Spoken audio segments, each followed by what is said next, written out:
अस्सलाम वालेकुम। उम्मीद करता हूँ आप लोग खैरियत से होंगे। आज हम अपने नेक्स्ट टॉपिक की तरफ बढ़ते हैं। हमने HPLC स्टार्ट की हुई थी और आज हम डिफरेंट डिटेक्टर्स देखेंगे HPLC के। फर्स्ट ऑफ ऑल हमने HPLC के रिलेटेड जो है अभी तक जो पढ़ा है, that is about its principle, its instrumentation.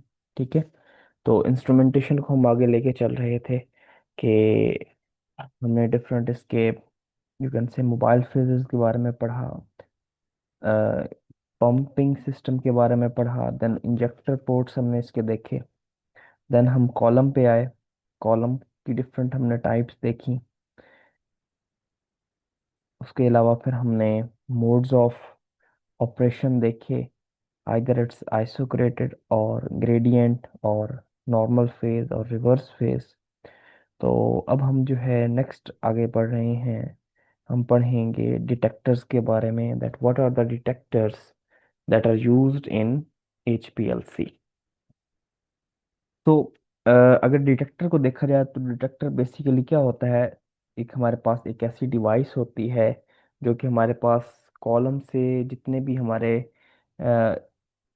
You can से एनालाइट पार्टिकल्स हैं जो इल्यूट होके आ रहे होते हैं, उनको बेसिकली क्या करता है, उनको डिटेक्ट करता है और उनको कन्वर्ट कर देता है इनटू इलेक्ट्रिकल सिग्नल्स। ठीक है, जिसको आगे हमारा जो डाटा प्रोसेसिंग सिस्टम है वो उनको आगे कन्वर्ट कर देता है क्रोमेटोग्राम की फॉर्म में। तो हमारे पास basically you can say that detectors can detect the individual molecules, okay, that elute from the column and converts that data into electrical signals. So that is basically the function of a detector. Okay, and detector response is proportional to the concentration of the elute। कि हमारे पास जो detector का response होना चाहिए, it should be directly proportion to the concentration of eluate. कि हमारे पास वो जो हमारे पास एनालाइट किस कंसंट्रेशन में आ रहा है उस बेसिस पे हमारा डिटेक्टर जो है वो रिस्पॉन्स करना चाहिए। ठीक है, तो नॉट सिर्फ वो हमें क्वालिटेटिव डेटा फ्राहम करे बल्कि उसकी क्वांटिटेटिव एनालिसिस में भी हेल्प करे। अच्छा, अब हमारे पास जो डिटेक्टर हो यूज़ होता है, हम जो भी डिटेक्टर यूज़ करते हैं, इट शुड बी बेस्ड, जो हमारे पास वो बेस्ड किस पे कर रहा होता है, टाइप ऑफ एनालाइट पे। कि हमारे पास किस टाइप का एनालाइट है, किस टाइप का हमने सैंपल जो है वो HPLC को जो है उस सिस्टम को प्रोवाइड किया हुआ है। तो उसके बाद ही हमारे पास जो है यू कैन से उस बेसिस पे, उस एनालाइट की बेसिस पे हम अपना डिटेक्टर सेलेक्ट करते हैं कि हमने कौन सा डिटेक्टर जो है सेलेक्ट करना है। अच्छा, अब जो हमारे पास डिटेक्टर है, उसकी कुछ करेक्टरिस्टिक्स होनी चाहिए कि हमारे पास जो डिटेक्टर है वो कौन सा डिटेक्टर मोस्ट सूटेबल है, कौन सा डिटेक्टर बेस्ट हो, या एक जो हमने डिटेक्टर यूज कर रहे हैं किसी पर्टिकुलर एनालाइट के लिए उसके अंदर क्या फीचर्स होने चाहिए। तो फर्स्ट ऑफ ऑल हमारे पास जो कुछ उसके फीचर्स हैं वो मैं वैसे गिनवा देता हूँ। यहाँ पे ऑलरेडी हमने वैसे GC जब हमने पढ़ा था मे भी उस वक्त हमने डिस्कस इनको किया हो। ठीक है, तो जस्ट रिमाइंड करवाने के लिए मैं आपको चंद एक उसके जो फीचर्स हैं वो बता देता हूँ। कि first of all it should respond to the components. जो हमारे पास मिक्सचर है, जो हमारा सैंपल है, उसके अंदर जो कंपोनेंट्स मौजूद हैं, जो एनालाइट पार्टिकल्स मौजूद हैं, it must respond to that. ठीक है, वो उन कंपोनेंट को रिस्पॉन्ड जरूर करे।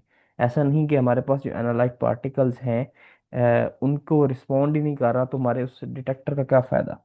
ठीक है, secondly it should not respond to the mobile phase. तो आइडियली हमारे पास जो डिटेक्टर होना चाहिए, it should focused on the analyte particles. ठीक है, तो वो ज्यादा उसका जो है रुझान वो मोबाइल फेज की तरफ नहीं होना चाहिए। वो मोबाइल फेज को जो है वो यू कैन से उसके साथ इंटरेक्शन उसका कम से कम होना चाहिए। Secondly, it should B unaffected by the change in temperature and flow rate। ठीक है, ऑफन हमने ये काफ़ी सारी चीज़ें डिस्कस की हैं कि जब हमारे पास फ्लो रेट ऊपर नीचे होता है तो हमारे यहाँ एक यू कैन से रिटेंशन टाइम शिफ्ट आती है। तो हमें जो है ये भी एक डिटेक्टर के अंदर कुछ ऐसी प्रॉपर्टीज़ का होना भी ज़रूरी है कि वो डिटेक्टर जो है वो इस तरह के छोटे मोटे जो फ्लो रेट के अंदर चेंजेस आ रही हैं, टेम्परेचर के अंदर चेंजेस आ रहे हैं, तो उनको वो नलीफाई करे। ठीक है, और हमारे रिजल्ट्स पे उसका इफेक्ट ना हो। ठीक है, तो ये एक आइडियल डिटेक्टर जो है वो इस तरह का होना चाहिए। सेकेंडली हमारे पास it should be easy to operate and easy to maintain, मतलब उसकी मेंटेनेंस चार्जेस या उसकी ऑपरेशन चार्जेस जो हमारे पास हैं वो ज़्यादा एक्सपेंसिव नहीं होने चाहिए, ठीक है। तो और इजी टू ऑपरेट हो, इजी टू अंडरस्टैंड हो, ठीक है। And it should have high sensitivity, उसकी सेंसिटिविटी हाई होनी चाहिए, हाई सिलेक्टिविटी, ठीक है। High selective in more selective in nature होना चाहिए। It should be stable, high stability होनी चाहिए।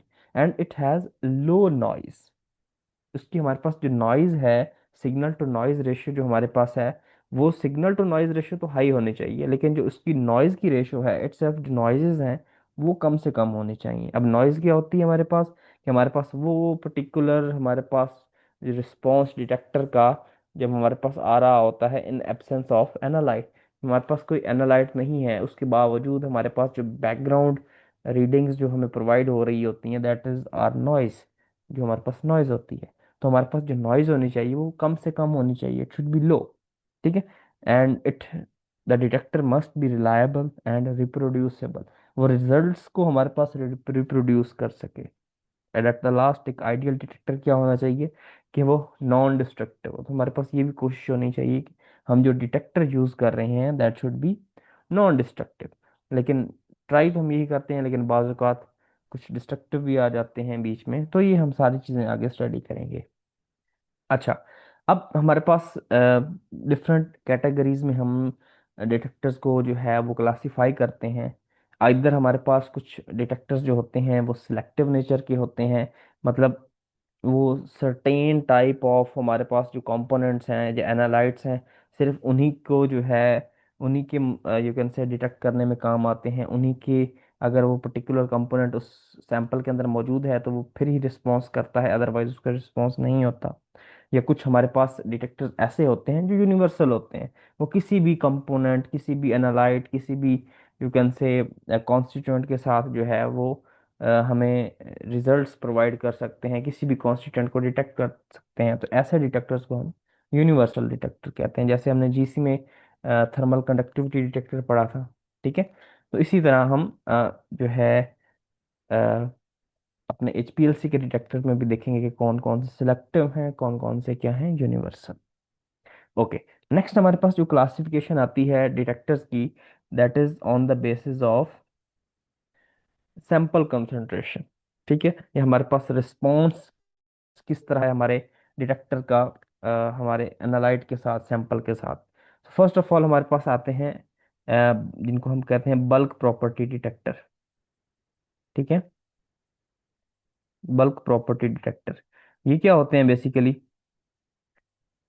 it compares the physical property of the mobile phase with and without solute और एनालाइट। तो हमारे पास यू कैन से ये कंपेयर करते हैं हमारे पास रिस्पांस को, मोबाइल फेज के रिस्पांस को। जब हमारे पास अकेला मोबाइल फेज होता है उस वक्त डिटेक्टर का रिस्पांस क्या होता है, और जब हमारे पास कोई सॉल्यूट या हमारे पास जो एनालाइट होता है वो जब शामिल हो जाता है तो फिर उस वक्त डिटेक्टर का रिस्पांस क्या होता है। जैसे हमने गैस क्रोमेटोग्राफी में थर्मल कंडक्टिविटी डिटेक्टर पढ़ा था, ठीक है। तो हमारे पास जब हमारे पास कोई यू कैन से एनालाइट पार्टिकल नहीं होता था, सिर्फ रेफरेंस गैस मौजूद होती थी जिसकी हाई कंडक्टिविटी होती थी, थर्मल कंडक्टिविटी जैसे हाइड्रोजन या हीलियम, तो उस वक्त हमारे पास जो रेजिस्टेंस होती थी वो कम होती थी, ठीक है।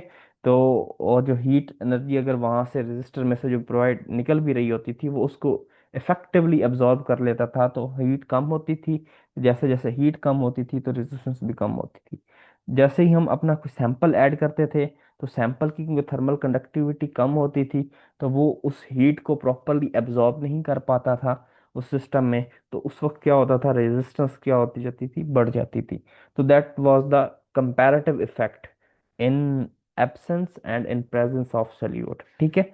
तो that type of detectors are known as bulk property detector. तो यहाँ पे हम दो टाइप के डिटेक्टर देखेंगे जो बल्क प्रॉपर्टी डिटेक्टर होंगे, एक को हमने नाम दिया है रिफ्रैक्टिव इंडेक्स डिटेक्टर और एक होगा कंडक्टिविटी डिटेक्टर। तो इनको हम आगे फर्दर जो है वो डिटेल में स्टडी करेंगे। नेक्स्ट हमारे पास सोल्यूट प्रॉपर्टी डिटेक्टर। नेक्स्ट जो टाइप है that is solute property detector. It the physical and the chemical properties of solute are being responded by solute property. Okay. तो हमारे पास ये इस टाइप के जो डिटेक्टर्स होते हैं दे यूजुअली इंडिपेंडेंट होते हैं मोबाइल फेज के। ठीक है, कि हमारे पास मोबाइल फेज के साथ उसका रिस्पांस क्या है, इससे वो इंडिपेंडेंट होते हैं। वो डायरेक्टली हमारे पास केमिकल या फिजिकल प्रॉपर्टीज जो सॉल्यूट की हैं उनके साथ जो है वो इंटरेक्ट करके उनके अकॉर्डिंग ही रिस्पांस जो है वो हमें देते हैं। इनकी आगे हम डिफरेंट टाइप्स देखेंगे, यूवी विजिबल हो गया, पीडीए डिटेक्टर हो गया, फ्लोरेसेंस डिटेक्टर्स हो गया, ये इलेक्ट्रोकेमिकल डिटेक्टर्स, इनको हम आगे फर्दर स्टडी करेंगे। ठीक है। here is a table where we can see कुछ सिलेक्टिव डिटेक्टर कौन कौन से हैं और जैसे यूनिवर्सल कौन कौन से हैं। तो रिफ्रैक्टिव इंडेक्स डिटेक्टर और मास स्पेक्ट्रोमीटर डिटेक्टर जो हैं they are universal, and all other detector that we study there are selective. So हम अब बिना टाइम ज़ाया किए हम जो है बारी बारी उन डिटेक्टर्स को जो है वो गो थ्रू करते हैं। ये टेबल्स हैं, ये आप लोग देख लीजिएगा, ये इनके कुछ एब्रीविएशंस हैं। ठीक है, तो that would be very easy for you. Okay, so first is UV visible detector. Okay, UV visible detector नाम से हमें क्या शो हो रहा है कि हमारे पास कुछ यूवी विजिबल रेंज की रेडिएशन का लेना देना है इस कॉन्सेप्ट के साथ, इस डिटेक्टर के साथ। ठीक है। तो हमारे पास यूवी विजिबल डिटेक्टर बेसिकली क्या होते हैं कि इसमें हमारे पास क्या होता है कि हम जो एनालाइट पार्टिकल्स जो निकल रहे होते हैं कॉलम में से, तो उनके ऊपर हम क्या करते हैं, यूवी लाइट फॉल करवाते हैं, यूवी रीजन की या विजिबल रीजन की लाइट फॉल करवाते हैं। तो अब हमारे पास एक प्रॉपर्टी होती है, कुछ हमारे पास ऐसे कंपाउंड्स होते हैं जिनके हमारे पास यू कैन से कुछ बॉन्ड्स ऐसे होते हैं, they can absorb UV visible light. तो ऐसे हमारे पास वो जो बॉन्ड्स होते हैं, वो ऐसे कंपाउंड्स जो होते हैं जिनके अंदर वो हमारे पास पर्टिकुलर बॉन्ड्स हों दो या दो से ज़्यादा एटम्स के दरमियान, जो कि हमारे पास लाइट को एब्जॉर्ब कर सकते हों, तो उनको हम क्या बोलते हैं, क्रोमोफोर्स। ठीक है, क्रोमोफोर्स। उनको हम बेसिकली यू कैन से वो हमारे पास लाइट को एब्जॉर्ब करते हैं। ये आप अभी स्पेक्ट्रोस्कोपी पढ़ रहे होंगे तो उसमें आपने क्रोमोफोर्स का वर्ड जो है ऑफन यूज होता है। So the solute that contains a chromophore at, you can say, at specific wavelength, they absorb the incident light, and उसको जब वो हमारे पास इंसिडेंट लाइट को वो एब्जॉर्ब करते हैं, तो फर्दर जो हमारे पास बाकी जो लाइट रह जाती है वो आगे ट्रांसमिट हो जाती है। तो हमारे पास लेट्स सपोज एक सैंपल जो है कॉलम से जो है वो बाहर आया, इसको हम आगे फर्दर देखते हैं।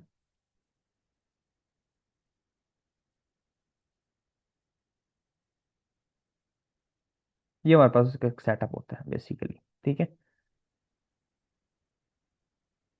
कि हमारे पास एक कोई हमारे पास लाइट सोर्स होता है, either it's in a UV region or in a visible region, और हमारे पास एक कॉम्बिनेशन होता है यूवी विजिबल का, जिसमें हमारे पास यूवी से लेके विजिबल तक हमारे पास क्या होती हैं, लाइट जो है लाइट सोर्स प्रेजेंट होता है। तो अब हम क्या करते हैं, उसमें से हम जब लाइट पास होती है तो दरमियान में हम क्या करते हैं, एक डिफ्रैक्टिंग ग्रेटिंग्स लगा देते हैं। अब इनका काम क्या होता है डिफ्रैक्टिंग ग्रेटिंग का, ये बेसिकली मैंने आपको बताया था, ये वेवलेंथ सिलेक्टर। ठीक है, ये वेवलेंथ सेक्टर होते हैं, ये हमारे पास एक एक पर्टिकुलर वेवलेंथ जो हमें चाहिए होती है। लेट्स सपोज मैं कहता हूँ कि अभी मैंने जो है रिस्पांस चेक करना है 220 नैनोमीटर। ठीक है, 220 नैनोमीटर पे मैंने रिस्पांस चेक करना है कि कौन कौन से कंपाउंड जो हैं वो प्रेजेंट हैं जो कि इस टाइप की रेडिएशन को एब्जॉर्ब कर सकते हैं। तो मैं 220 नैनोमीटर की वेवलेंथ यहाँ से सिलेक्ट करूँगा, वो आगे हमारे पास फॉल करेगी हमारे सैंपल पे, जो सैंपल कॉलम से बाहर निकलेगा। लेट्स सपोज यहाँ से कॉलम से वो सैंपल आ रहा है।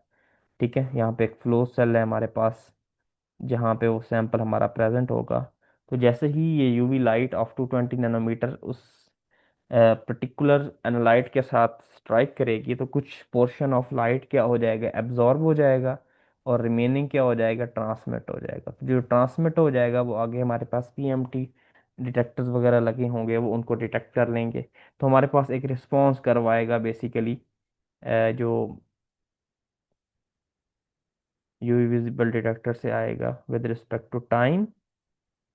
एक्स एक्सिस पे हम टाइम लेंगे और वाई एक्सिस पे हम एब्जॉर्बेंस लेंगे।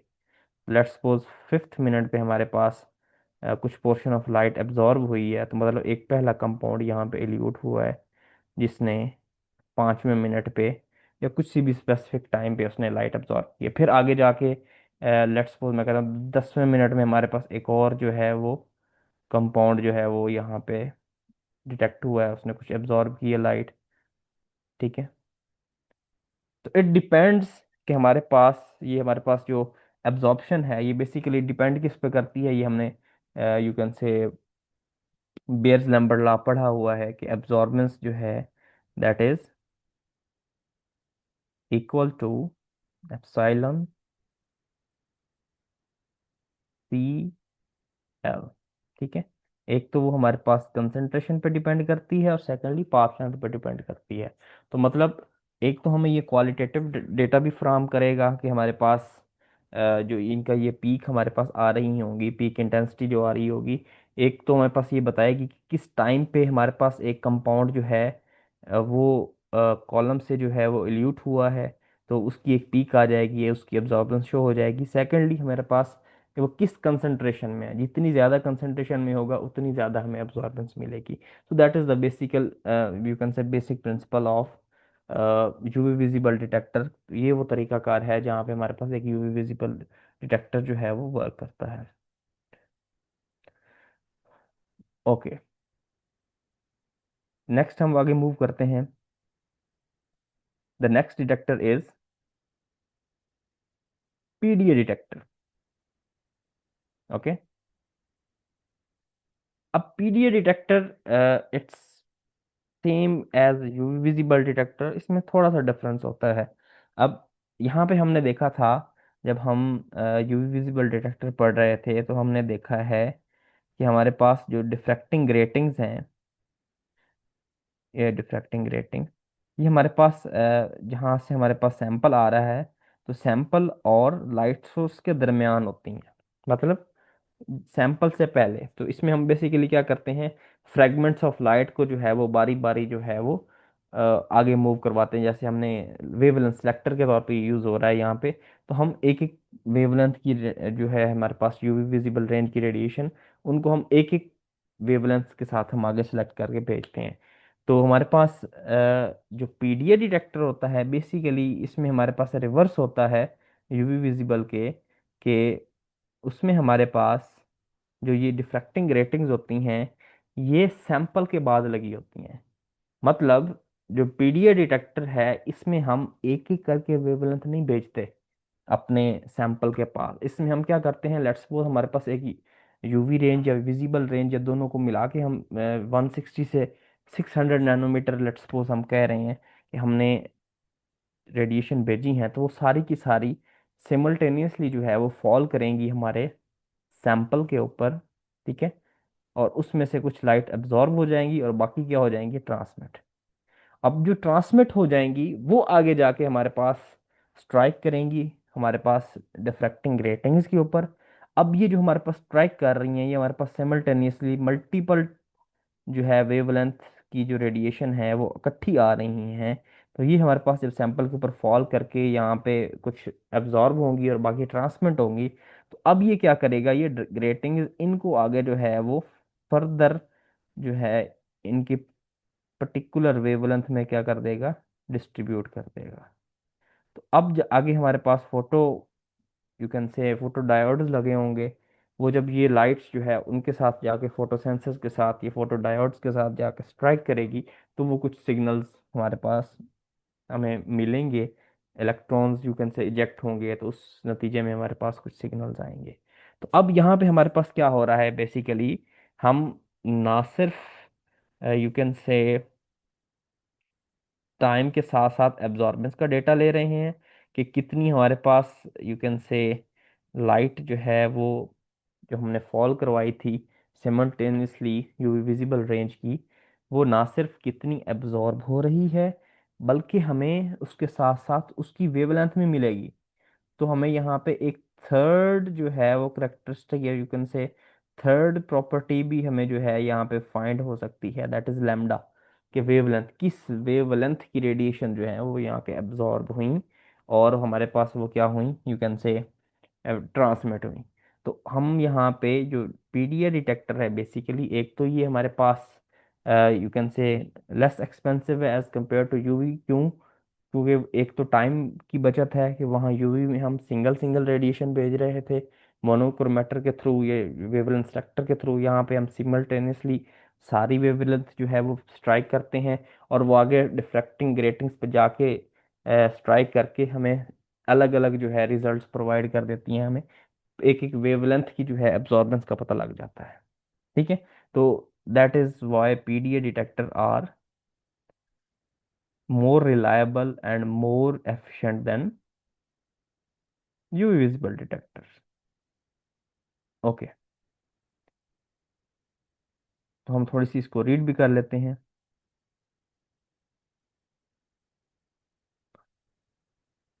PD detectors are classified as absorbance detector. It detects a complete spectrum at the same time. ठीक है। UV and visible detector envision the obtained product in two dimensions. तो UV visible से हमें जो spectrum मिलता था वो हमारे पास टू डायमेंशन में होता था, कि लाइट इंटेंसिटी और टाइम के दरमियान हमें पता चलता था कि ड्यूरिंग यू कैन से अ पीरियड ऑफ टाइम हमारे पास जो लाइट एब्जॉर्ब हो रही है वो किस इंटेंसिटी की हो रही है। जबकि जो पीडीए डिटेक्टर है वो हमारे पास थर्ड डायमेंशन को ऐड करता है, दैट इज वेवलेंथ। वो ना सिर्फ हमें टाइम के साथ साथ जिस एब्जॉर्बेंस की इंटेंसिटी की लाइट एब्जॉर्ब हो रही है वो बता रहा है, थर्डली हमें ये भी बता रहा है कि हमारे पास यू कैन से वो किस वेवलेंथ की रेडिएशन थी जो हमारे पास एब्जॉर्ब हो रही है। तो हमें ये तीन टाइप का थ्री डायमेंशनल डेटा देता है। Okay, so let's move to our third detector, that is the refractive index detector. So अभी तक जो हमने पिछले दो डिटेक्टर्स पढ़े हैं वो दोनों के दोनों क्या हैं, सिलेक्टिव डिटेक्टर्स हैं। फिर वही कंपाउंड जो है वो इसके थ्रू हमारे पास डिटेक्ट हो सकते हैं, दैट कंटेन्स क्रोमोफोर्स। ठीक है, that can absorb that UV visible range of light and they show absorbance. ठीक है। तो क्रोमोफोर्स जिनके अंदर होंगे वो यूवी विजिबल डिटेक्टर या पीडीए डिटेक्टर के थ्रू डिटेक्ट हो जाएंगे कंपाउंड्स। ओके, तो that's why we say that UV visible and PDA detector are selective in nature. Secondly, अभी तक हमने वो जो दोनों पढ़े हैं वो दोनों नॉन डिस्ट्रक्टिव हैं। ठीक है, हमने कोई ऐसा डिस्ट्रक्शन नहीं देखी हमारे सैंपल की, हमारा सैंपल जस्ट क्या कर रहा है, उस लाइट को एब्जॉर्ब कर रहा है। तो जितनी लाइट एब्जॉर्ब हो रही है वो हम मेजर कर रहे हैं। ठीक है। तो नेक्स्ट हमारे पास जो है that is refractive index detector. ठीक है। अब दैट इज हमने पढ़ा कि ये हमारे पास जो रिफ्रैक्टिव इंडेक्स डिटेक्टर है that is a bulk property detector, पीछे हम देख चुके हैं। ठीक है, कि मतलब ये कंपेयर करेगा मोबाइल फेज और सोल्यूट के साथ, तो हमारे एनालाइट के साथ जो है कंपेरेबल फिजिकल जो उसकी प्रॉपर्टीज हैं उनको कंपेयर करके हमें जो है वो एनालिसिस देगा। ओके, अब हमारे पास रिफ्रैक्टिव इंडेक्स बेसिकली होता क्या है। ठीक है, आप सब लोग जानते हैं बेसिकली कि रिफ्रैक्टिव इंडेक्स जो होता है वो एक डायमेंशनलेस बेसिकली प्रॉपर्टी होती है, जो हमें बताती है कि जो लाइट है वो एक मीडियम से दूसरे मीडियम में कितनी बेंड हुई। ठीक है, that how much light bends या स्लो डाउन। ठीक है, बेंड हुई या स्लो डाउन हुई जब वो एक मीडियम से दूसरे मीडियम में एंटर हुई। ठीक है, तो that is basically the refractive index. Okay, अगर हमारे पास किसी भी मटेरियल का रिफ्रैक्टिव इंडेक्स हाई होगा, जितना हाई रिफ्रैक्टिव इंडेक्स होगा मतलब वो उतनी ज़्यादा लाइट बेंड हुई है, और उतनी जो है वो हमारे पास उसकी स्पीड जो है वो कम हुई है। और अगर किसी का लो रिफ्रैक्टिव इंडेक्स है तो मतलब उसकी जो बेंडिंग है वो उतनी कम है। तो अब हमारे पास ये बेसिकली होता क्या है हमारे पास, कि ये आप देख लो सिस्टम। ठीक है, इसमें हमारे पास एक ये you can say flow cell है। ठीक है, जिसके अंदर हमारे पास वो जो सैंपल जो है वो कॉलम से एल्यूट होके फ्लो सेल में आएगा। अब इसके दो कंपार्टमेंट्स होंगे, एक में हमारे पास इसको एक को हमने नाम दिया, ये बेसिकली इसको हमने दो कंपार्टमेंट में डिवाइड किया क्रॉस सेक्शन में, ये उसकी थोड़ी सी बिगर पिक्चर है। एक को हमने रेफरेंस सेल का नाम दिया और सेकंड को हमने सैंपल सेल का नाम दिया। अब रेफरेंस सेल वो होगा कि जिसमें सिर्फ मोबाइल फेज प्रेजेंट होगा, और दूसरा हमारे पास जो सैंपल सेल होगा उसमें हमारे पास मोबाइल फेज के साथ सैंपल भी जो है वो भी इंड्यूस करेगा, वो भी आएगा। अब यूजली हमारे पास जब कॉलम के अंदर से अभी तक कोई एनालाइट बाहर नहीं निकला होता, तो उस वक्त हमारे पास सिर्फ मोबाइल फेज ही होता है। जब मोबाइल फेज होता है तो उस वक्त जैसे ही हम लाइट जो है वो स्ट्राइक करते हैं फ्लो सेल में, तो वहां पे क्योंकि एक जैसा मीडियम है तो लाइट बिल्कुल जो है वो स्ट्रेट पास कर जाती है। लेकिन जैसे ही हमारा सैंपल जो है वो एंटर करता है हमारे फ्लो सेल में फ्रॉम कॉलम, तो अब जो लाइट होती है वो रेफरेंस सेल से तो स्ट्रेट पास करेगी, लेकिन जैसे ही वो सैंपल सेल वाली साइड पे सैंपल के क्रॉस सेक्शनल एरिया में आएगी तो वो बेंड हो जाएगी।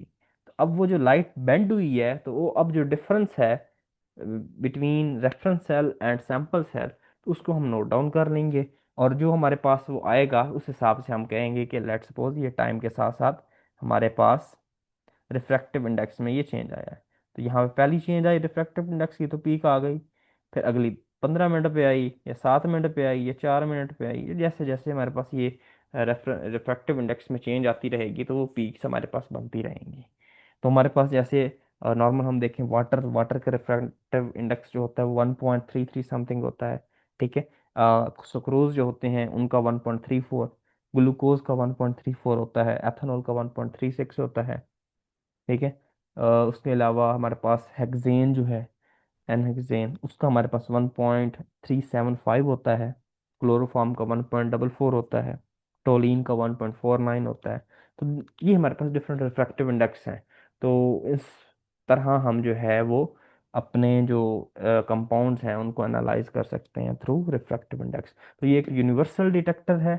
ये हमारे पास हर जो हमारे पास यू कैन से कंपाउंड है या केमिकल है उसका अपना एक रिफ्रैक्टिव इंडेक्स होता है। उस बेसिस पे हम क्या करते हैं उनको मेजर कर लेते हैं। Okay. Okay let's raise this.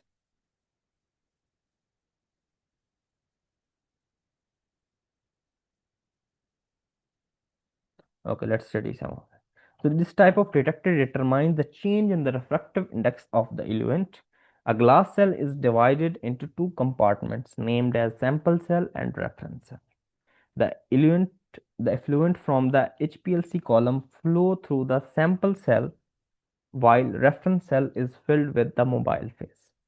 When the effluent going away through the sample cell does not contain any analyte, the solvent within the both cell is similar। तो मतलब जब हमारे पास कोई अभी तक जो है वो एनालाइट पार्टिकल कॉलम से एल्यूट नहीं हुआ होगा, तब तक हमारे पास दोनों जो पोर्शन होंगे रेफरेंस सेल और सैंपल सेल, उसमें सिर्फ मोबाइल फेज ही होगा। तो उस वक्त हमारे पास जब हम लाइट पास करेंगे that should B that should move in a straight path.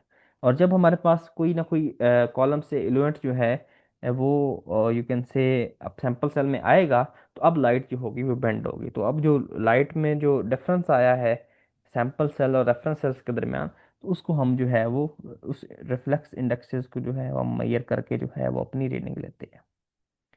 Okay.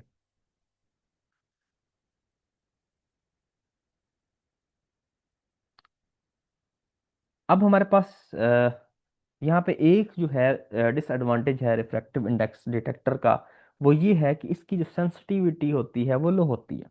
जैसे हमने यूवी विजिबल में देखा कि हमारे पास वो जो एब्जॉर्बेंस आ रही होगी that should be directly proportion to concentration. तो हमारे पास अगर दो सेम किस्म के कंपाउंड्स भी हैं उस सैंपल के अंदर, लेकिन वो दे आर डिफर जो डिफर कर रहे हैं अपनी कंसंट्रेशन के अंदर, तो उनको वो इजीली डिटेक्ट कर सकता है यूवी विजिबल। लेकिन ये जो हमारे पास आ रहा है ये रिफ्रैक्टिव इंडेक्स डिटेक्टर है, ये हमारे पास एक अच्छा क्वालिटेटिव डेटा तो हमें फ्राहम कर सकता है, लेकिन इसकी सेंसिटिविटी लो होती है। मतलब हमारे पास एक ही कंपाउंड है, वो डिफरेंट कंसंट्रेशन में है, तो उसको वो डिटेक्ट नहीं इजीली कर पाता, इतना प्रोमिनेंटली उसको जो है वो डिटेक्ट नहीं कर पाता as compare to UV visible. जितना एफिशिएंटली यूवी विजिबल उस सेम कंपाउंड्स की जो हमारे पास सेंसिटिविटी है उसको डिटेक्ट कर सकता है। तो ये हमारे पास इसका एक ड्रॉबैक है। लेकिन इसकी हमारे पास कुछ बेनिफिट्स भी हैं ओवर यूवी विजिबल डिटेक्टर, उनको भी हम देख लेते हैं। It is appropriate for detecting all types of components. ठीक है। जबकि यूवी विजिबल में सिर्फ क्रोमोफोर्स जिनके पास होते हैं वही डिटेक्ट होते हैं। Sample which do not have UV visible absorption such as sugar, inorganic ions, or alcohols cannot be determined by UV detector. So in contrast to that, variation in reflective index occurs for all analyte. तो हमारे पास UV visible में तो basically हमारे पास जिनमें chromophore नहीं है वो तो डिटेक्ट नहीं होंगे, लेकिन जो रिफ्लेक्टिव इंडेक्स है बेसिकली, रिफ्रैक्टिव इंडेक्स वो हमारे पास क्या होता है, हर कंपाउंड का होता है। ठीक है, तो इस वजह से हम क्या करते हैं, ऑलमोस्ट सभी कंपाउंड्स को जो है वो डिटेक्ट कर सकते हैं। ओके, तो ये हमारे पास हो गया आर आई डिटेक्टर। नेक्स्ट हमारे पास है इवेपोरेटिंग लाइट स्कैटरिंग डिटेक्टर। ठीक है, अब इवेपोरेटिंग लाइट स्कैटरिंग डिटेक्टर ये बेसिकली आगे ही फॉर्मेशन है, ये भी विजिबल से अगली टाइप की है हमारे पास। अब ये भी सिलेक्टिव इन नेचर है। अब हमारे पास यूवी विजिबल में तो हमारे पास वो कंपाउंड जिनके अंदर क्रोमोफोर्स थे वो तो डिटेक्ट हो गए, कि मतलब जैसे ही उनके ऊपर लाइट फॉल करेगी वो क्या करेंगे, उन लाइट को क्या कर लेंगे, एब्जॉर्ब करेंगे। लाइट फॉल हुई, उन्होंने कुछ पोर्शन जो लाइट था उसको एब्जॉर्ब कर लिया, और बाकी कुछ पोर्शन जो है वो आगे ट्रांसमिट हो गया। लेकिन कुछ ऐसे भी हमारे पास कंपाउंड्स होते हैं जिनके अंदर क्रोमोफोर्स नहीं, तो उनको हम कैसे डिटेक्ट करेंगे। एक तो हमने कह दिया कि भाई उनको हम डिटेक्ट करेंगे by using are I detector, refractive index detector. लेकिन एक और चीज भी हमने देखी है कि रिफ्रैक्टिव इंडेक्स डिटेक्टर जो है वो डिटेक्ट तो कर देगा सभी को, लेकिन उसकी जो सेंसिटिविटी है वो क्या होगी, कम।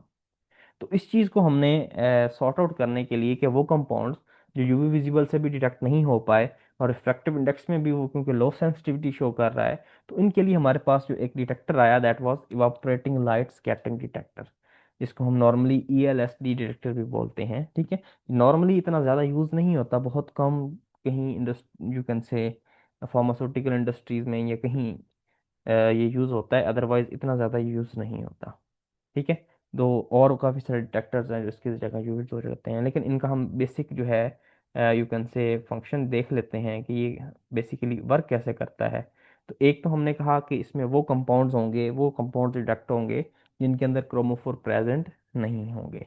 तो इसलिए हमारे पास क्या होगा, यहाँ पे जो नेक्स्ट लाइट का फिनोमेना होता है, जैसे नाम से रिप्रेजेंट है लाइट स्कैटरिंग।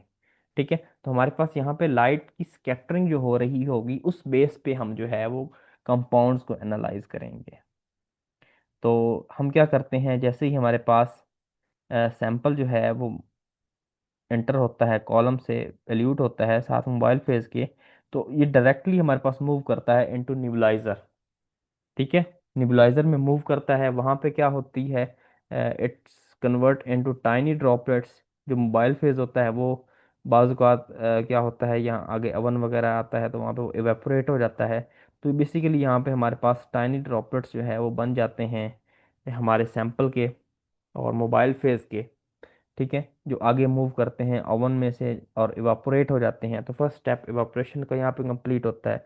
आफ्टर इवापोरेशन जैसे ही ये आगे मूव करता है तो यहाँ पे हमने अपना कोई लाइट सोर्स लगाया होता है, आइदर इट्स लेज़र हो सकती है या हमारे पास कोई और लाइट सोर्स हो सकता है। तो जैसे ही वो लाइट सोर्स, जो लाइट यहाँ से निकल रही होती है लाइट सोर्स से, वो उन पार्टिकल्स के साथ जो यहाँ से आगे ओवन से होके आ रहे हैं, इवापोरेट होके आ रहे हैं, तो उनके साथ जैसे ही ये टकराते हैं तो वो लाइट को एब्जॉर्ब तो नहीं कर सकते, तो इसलिए वो क्या कर देते हैं, उस लाइट को स्कैटर कर देते हैं।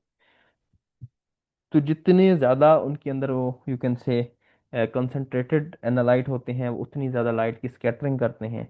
और वो जो लाइट स्कैटर्ड होती है वो आगे हमारे पास यहाँ पे फोटो डायोड लगा होता है, वो उस स्कैटर्ड लाइट को डिटेक्ट कर लेता है। सो बेसिकली यहाँ पे लाइट स्कैटरिंग का फिनोमेना हो रहा है, जहाँ पे पहले हमने यूवी विजिबल में देखी कि यहाँ पे लाइट एब्जॉर्प्शन का फिनोमेना हो रहा है। तो एब्जॉर्प्शन के बाद जो ट्रांसमिटेड लाइट थी उसको वो हमारे पास फोटो डायोड के थ्रू जो है वो डिटेक्ट किया जाता था। लेकिन यहाँ पे क्या होता था, जैसे ही हमारे पास लाइट हमारे इवापोरेटेड पार्टिकल के साथ टकराएगी तो वो क्या होगी, वो बेसिकली क्या होगी, स्कैटर्ड हो जाएगी। तो उस स्कैटर्ड लाइट को जो है वो फोटो डायोड जो है वो डिटेक्ट करता है। जितनी ज़्यादा स्कैटरिंग होगी उतनी ज़्यादा हम कहेंगे उतना कंसंट्रेशन का हमारे पास कंपाउंड या मॉलिक्यूल प्रेजेंट है। So that was ESD detector. That is our fourth detector. Now moving forward, the next is mass spectrometer detector, जिसके लिए मैं एक अलग से वीडियो बनाऊंगा।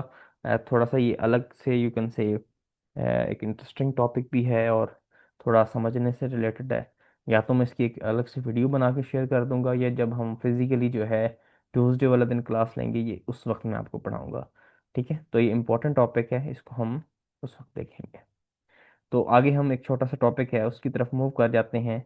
दो डिटेक्टर्स हम और पढ़ते हैं, एक कंडक्टिविटी डिटेक्टर और एक फ्लोरेसेंस डिटेक्टर। तो ये और दो डिटेक्टर्स हैं जो हम आज नेक्स्ट पढ़ेंगे। तो next detector is conductivity detector. नाम से रिप्रेजेंट हो रहा है कि कंडक्टिविटी, हमने कंडक्टिविटी मेजर करनी है किसकी, इलेक्ट्रिसिटी की, कि हमारे पास जो कंपाउंड है वो कितना कंडक्टिव इन नेचर है। तो हमारे पास जो एनालाइट या कंपाउंड्स होते हैं उनकी कंडक्टिविटी बेसिकली किस पे बेस कर रही होती है, नंबर ऑफ आयंस पे। ठीक है। तो हमारे पास इसमें हमारे पास ये भी सिलेक्टिव नेचर का है, तो मतलब इसके अंदर सिर्फ वही कंपाउंड्स जो हैं वो एनालाइज हो सकते हैं that are in the form of ions. ठीक है। जो इजीली आइंस में कन्वर्ट हो सकते हैं, पोलर कंपाउंड जो होते हैं, तो उनकी डिटेक्शन के लिए हम कंडक्टिविटी डिटेक्टर यूज करते हैं। ठीक है। इसमें बेसिकली होता क्या है, यहाँ आप देख सकते हैं कि हमारे पास यहाँ से हमारा सैंपल आएगा, दरमियान में हमारे पास जो चैम्बर होगा डिटेक्टर का, यहाँ पे दो इलेक्ट्रोड्स लगे होंगे। ठीक है। तो पहले हमारे पास जब इन एब्सेंस ऑफ एनालाइट, जब हमारा एनालाइट इंटर नहीं हो रहा, सिर्फ मोबाइल फेज इंटर हो रहा होगा। तो मोबाइल फेज जो इसमें हम यूज करेंगे, that should not be conductive. तो हमारे पास ऐसा एनालाइट, हमारे पास ऐसा मोबाइल फेज होना चाहिए जो कि क्या हो, नॉन पोलर नेचर का हो। ठीक है। जिसके अंदर हमारे पास आइंस ना हो, आइंस ना बने, ताकि वो उसकी जो है एक्टिविटी वो हमारे सैंपल के साथ जो है वो कंप्रोमाइज ना हो सके। तो इसलिए हम जो है मोबाइल फेज, इस टाइप के जो हमारे पास डिटेक्टर्स हैं उनमें जो हम मोबाइल फेज यूज करेंगे that should B non polar. Okay. That doesn't contain any ions. तो हमारे पास जब हमारे पास कोई यू कैन से एनालाइट नहीं होगा, सिर्फ मोबाइल फेज होगा, तो यहाँ पे मैक्सिमम रेजिस्टेंस होगी। ठीक है। और लेस कंडक्टिविटी होगी। और जैसे ही हमारे पास यू कैन से कोई सैंपल आएगा दैट कंटेन आइंस, तो यहाँ पे जैसे ही आइंस आएंगे तो हमारे पास जो रेजिस्टेंस है वो कम होती जाएगी, और जो कंडक्टिविटी है वो क्या होती जाएगी, इंक्रीज। तो जितना हमारे पास जो सैंपल है वो कंसंट्रेटेड फॉर्म में होगा आयनिक, या हमारे पास सैंपल जो आयनाइज हो सकता है या पोलर सैंपल, वो जितनी ज़्यादा कंसंट्रेशन में होगा मतलब वो उतने ज़्यादा आयंस बनाएगा। तो जितने ज़्यादा आयंस बनाएगा उतनी ज़्यादा उसकी कंडक्टिविटी होगी। तो हमारे पास इस टाइप के डिटेक्टर जो होते हैं वो हमारे पास यूजुअली आयनिक कंपाउंड या पोलर कंपाउंड जो हैं उनकी डिटेक्शन के लिए यूज होते हैं। तो that is also selective in nature. Last detector हमारे पास जो है आज का, वो दैट इज फ्लोरेसेंस डिटेक्टर। ठीक है। अब अगेन इट्स नाम से शो हो रहा है फ्लोरेसेंस, तो मतलब सिर्फ वही कंपाउंड्स जो फ्लोरेसेंस का फिनोमिना शो करते हैं वही इसमें से डिटेक्ट होंगे। अब फ्लोरेसेंस क्या होती है कि हमारे पास जब कुछ हमारे पास एटम्स हैं या हमारे पास मॉलिक्यूल्स हैं, वो जब लाइट को एब्जॉर्ब करते हैं तो वो क्या हो जाते हैं, एक्साइटेड स्टेट पे जाते हैं। और जब एक्साइटेड स्टेट से वो वापस ग्राउंड स्टेट पे आते हैं तो they you can say emit some sort of radiation और फोटॉन्स। तो हमारे पास वो जो लाइट एमिट करते हैं, तो इस टाइप के हमारे पास जो मटेरियल होते हैं उनको हम क्या कहते हैं, फ्लोरेसेंट मटेरियल। वो हमारे पास क्या शो करते हैं, फ्लोरेसेंस शो करते हैं। तो सेम हमारे पास इसका जो प्रिंसिपल है यू कैन से जो अपरेटस होगा वो सेम होगा एज यूवी विजिबल। जस्ट हम क्या देखेंगे, फ्लोरेसेंस को डिटेक्ट करेंगे कि हमारे पास कुछ सैंपल जो है वो हम उसको लाइट को जो है हम अपने सैंपल के ऊपर फॉल करवाएंगे, तो वो क्या होगा, वो हमारे पास कुछ सम सॉर्ट ऑफ रेडिएशन को एब्जॉर्ब करेगा, एक्साइटेड स्टेट में जाएगा, और जब वो वापस जो है हमारे पास you can say de excite करेगा, ग्राउंड स्टेट पे आएगा, तो सम सॉर्ट ऑफ रेडिएशन को एमिट करेगा। तो वो एमिटेड रेडिएशन जो है उनको हम जो है वो यू कैन से डिटेक्ट करेंगे, लाइक इन यू कैन से it's type of emission spectroscopy. ठीक है। तो उस फ्लोरेसेंस लाइट को हम डिटेक्ट करेंगे। तो ये हमारे पास उन कंपाउंड्स के लिए यूज होता है जिनके अंदर फ्लोरेसेंस का फिनोमेना हो सकता है। अच्छा, बाज़ औक़ात हमारे पास एक और यहाँ पे ट्रिक होती है, एक तरीकाकार होता है HPLC में, हम उसको यूज करते हैं, दैट इज डेरिवेटाइजेशन। ठीक है। हम क्या करते हैं, बाज कंपाउंड्स ऐसे होते हैं जो हमारे सैंपल के अंदर यू कैन से ऐसे कंपाउंड्स होते हैं जो नॉन फ्लोरिसेंट होते हैं, मतलब जो फ्लोरेसेंस का फिनोमेना नहीं शो करते। तो हम क्या करते हैं, उसके अंदर एक प्रोसेस करते हैं जिनको हम बोलते हैं डेरिवेटाइजेशन। तो हम क्या करते हैं कि कुछ ऐसे यू कैन से एजेंट्स जो है वो उस सैंपल के अंदर इंट्रोड्यूस करते हैं, जो हमारे एनालाइट के साथ मिक्स होके उनको क्या बना देते हैं, फ्लोरेसेंट बना देते हैं। जो इटसेल्फ वो जो एजेंट होते हैं वो फ्लोरेसेंट इन नेचर होते हैं। वो क्या करते हैं, हमारे सैंपल के साथ मिक्स होके उनको क्या करना कर देते हैं, उनको भी फ्लोरेसेंस बना देते हैं। तो उस प्रोसेस को हम क्या बोलते हैं, डेरिवेटाइजेशन। क्या बोलते हैं?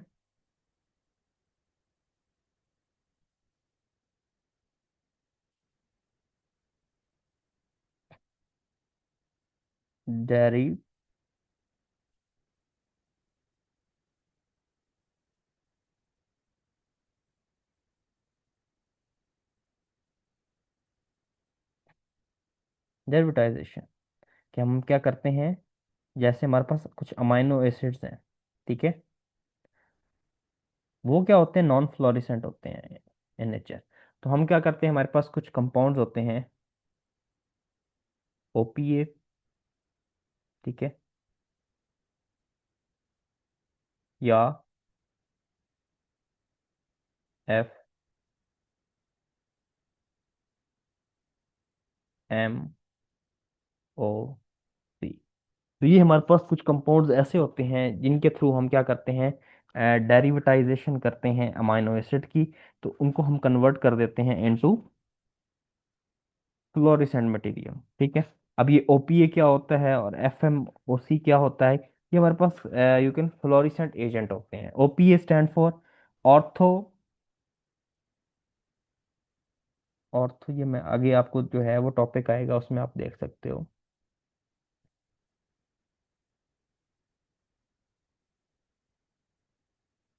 ऑर्थोफ्थैल्डिहाइड, ठीक है। और जो एफएमओसी है हमारे पास, ये basically it is fluoro,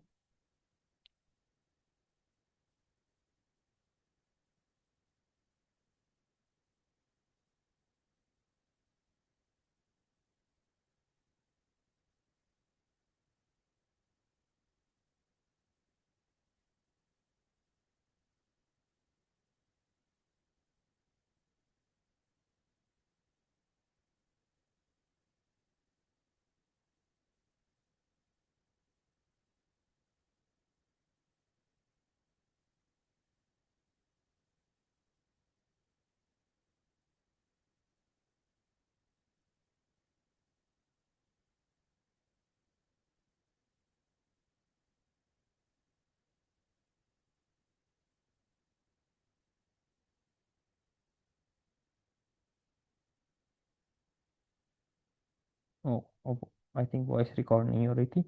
it is basically फ्लोरेंथॉक्सी, सॉरी, फ्लोरेंथाइल मेथॉक्सी क्लोरोफॉर्मेट। तो ये हमारे पास बेसिकली फ्लोरेसेंट एजेंट होते हैं, जो हमारे पास क्या करते हैं,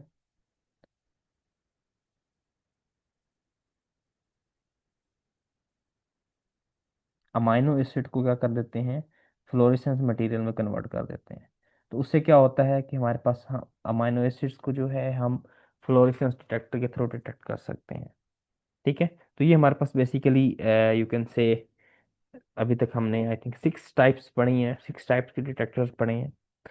और यही आपने करने हैं। सिर्फ इसमें एक रहता है एमएस डिटेक्टर जो 7वां है, वो मैं आपको एक अलग से इसका लेक्चर बना के शेयर कर दूंगा, या उसको ऑनलाइन क्लास में हम डिस्कस कर लेंगे। तो अभी तक इन 6 डिटेक्टर में अगर आपका कोई क्वेश्चन हो तो आप जो है वो व्हाट्सएप ग्रुप में जो है वो अपने क्वेश्चन भेज सकते हैं, पूछ सकते हैं, तो मैं आपको इंशाल्लाह रिस्पॉन्ड करूंगा। तो ये था हमारा आज का लेक्चर। हमने जो है वो डिटेक्टर्स पढ़े। अ, हमने देखा डिटेक्टर्स क्या होते हैं, what are there, you can say ideal detector जो होते हैं उनकी कुछ करेक्टरिस्टिक्स हमने देखी, फीचर्स देखे। देन हमने क्लासिफिकेशन देखी।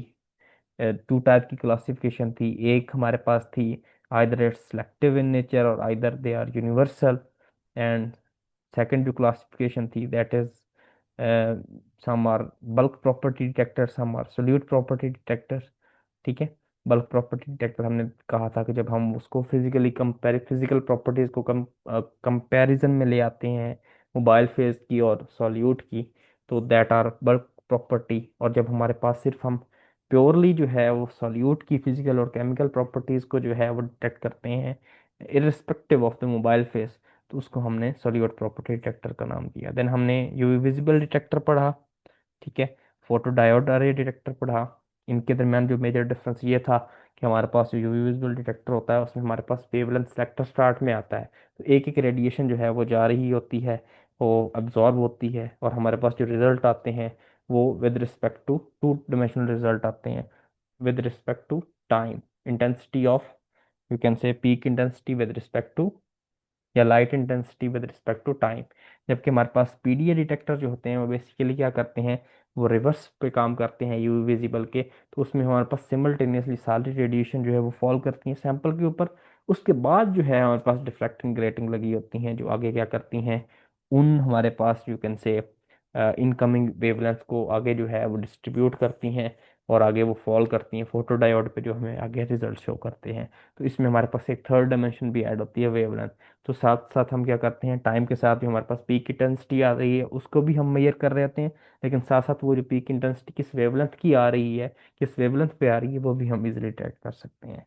देन हमने जो है डिटेक्टर पढ़ा, that was a refractive index detector.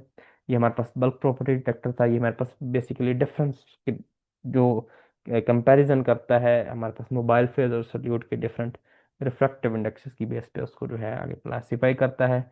हमने कहा ये it is less sensitive then UV visible detector, क्योंकि वो दो एक ही कंपाउंड की दो अलग अलग कंसंट्रेशन को इजीली जो है वो इतने अच्छे तरीके से जो है वो ऑब्जर्व नहीं कर पाता। लेकिन ये हमारे पास क्योंकि यूनिवर्सल डिटेक्टर है, हर तरह के कंपाउंड्स इससे डिटेक्ट हो जाते हैं, तो इस वजह से हम जो है इसकी थोड़ी सी हमारे पास यू कैन से एडवांटेज है over UV visible detector. Then हमने इवापोरेटिंग लाइट स्कैटरिंग डिटेक्टर पढ़ा है। ये हमने कहा इसका यूज़ काफ़ी कम है, लेकिन ये उन कंपाउंड्स की डिटेक्शन के लिए यूज़ होता है that doesn't contain any chromophores, ठीक है। तो क्रोमोफोर्स के लिए हमारे पास यूवी विजिबल और पीडीए डिटेक्टर थे, और नॉन क्रोमोफोर कंपाउंड्स के लिए हम क्या यूज़ कर सकते हैं, ईएलएसडी डिटेक्टर, ठीक है। जो बेसिकली हमारे पास फर्स्ट ऑफ ऑल उस इनकमिंग जो हमारे पास एनालाइट है, ये पार्टिकल्स हैं जो मोबाइल फेज से आ रहे हैं, मोबाइल फेज के साथ कॉलम से बाहर आ रहे हैं, उनको फर्स्ट ऑफ ऑल वो क्या करता है, न्यूबलाइज करता है, देन एवापोरेट करता है। फिर हम क्या करते हैं, लेजर या कोई और लाइट जो है वो उनके ऊपर स्ट्राइक करते हैं उन पार्टिकल्स के ऊपर, वो जो है वो उनको एब्जॉर्ब तो नहीं कर पाते बल्कि उन लाइट को स्कैटर्ड कर देते हैं। तो वो स्कैटर्ड जो लाइट है वो आगे फोटो डायोड डिटेक्ट करते हैं, और जिससे हमें जो है वो एनालिसिस हम उसको करते हैं। नेक्स्ट हमारे पास जो हमने डिटेक्टर देखा दैट वाज कंडक्टिविटी डिटेक्टर। ये भी मैंने कहा सिलेक्टिव नेचर का होता है, क्यों, क्योंकि हमारे पास इसमें हमारे पास सिर्फ वही कंपाउंड्स जो है वो डिटेक्ट कर पाते हैं जो कि you can say that are polar, that can form ions. So ions basically conduct electricity, तो उस बेसिस पे हम जो है अपने जो एनालाइट्स हैं उनको सेपरेट और डिटेक्ट कर सकते हैं। तो last one was the fluorescence detector. It basically works on the principle of fluorescence, कि ऐसे कंपाउंड जो फ्लोरेसेंस का फिनोमेना शो करते हैं उन्हीं को ये डिटेक्ट कर सकता है। लेकिन बाज़ औक़ात हम क्या करते हैं, डेरिवेटाइजेशन हमारे पास एक प्रोसेस होता है, उसके थ्रू हम नॉन फ्लोरेसेंट कंपाउंड्स को भी फ्लोरेसेंट कंपाउंड में कन्वर्ट कर सकते हैं by using some fluorescent agent, जैसे हमने ओपीए पढ़ा, ठीक है, ऑर्थोथल्डिहाइड, या हमने हमारे पास देखा है एफएमओसी, ठीक है, फ्लोर, जिसमें हमारे पास ये फ्लोरिनथाइल मेथॉक्सी क्लोरोफॉर्मेट, ठीक है। तो ये हमारे पास वो जो थे वो हमारे पास अमाइनो एसिड के ऊपर हम इनको कोड कर देते हैं, तो अब वो हमारे पास जो अमाइनो एसिड है वो भी फ्लोरेसेंट डिटेक्टर में डिटेक्ट हो सकते हैं। So that was basically the 6 detectors that we have study today. तो इंशाल्लाह नेक्स्ट हम मैथ डिटेक्टर पढ़ेंगे, और लास्ट में हम जो है वो डाटा एनालिसिस जो है वो एचपीएलसी का करेंगे, उसकी कुछ एप्लीकेशन वगैरह देखेंगे। तो लास्ट हमारे पास तकरीबन एक आध घंटे, एक डेढ़ घंटे का हमारे पास सिलेबस बाकी रह गया है, तो इंशाल्लाह वो भी जल्द हम जो है वो ऐड कर देंगे। तो कोशिश करूंगा कि ये मैं वीकेंड पे ही एमएस डिटेक्टर भेज दूं, अदरवाइज हम जो है उसको ट्यूसडे वाले दिन फिजिकल क्लास में जो है वो कंक्लूड कर देंगे अपने चैप्टर को। सो जो आपका फाइनल का सिलेबस होगा that should be ICP, laser, GC and HPLC, ठीक है। इनके आपको जो है हैंडआउट्स ऑलरेडी मिल चुके होंगे। एचपीएलसी की जो है ये भी मैं भेज देता हूँ।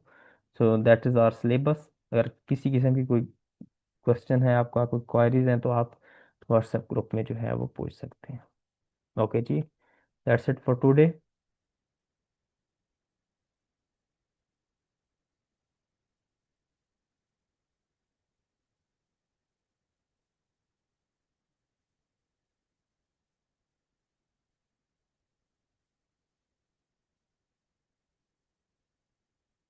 अल्लाह हाफिज।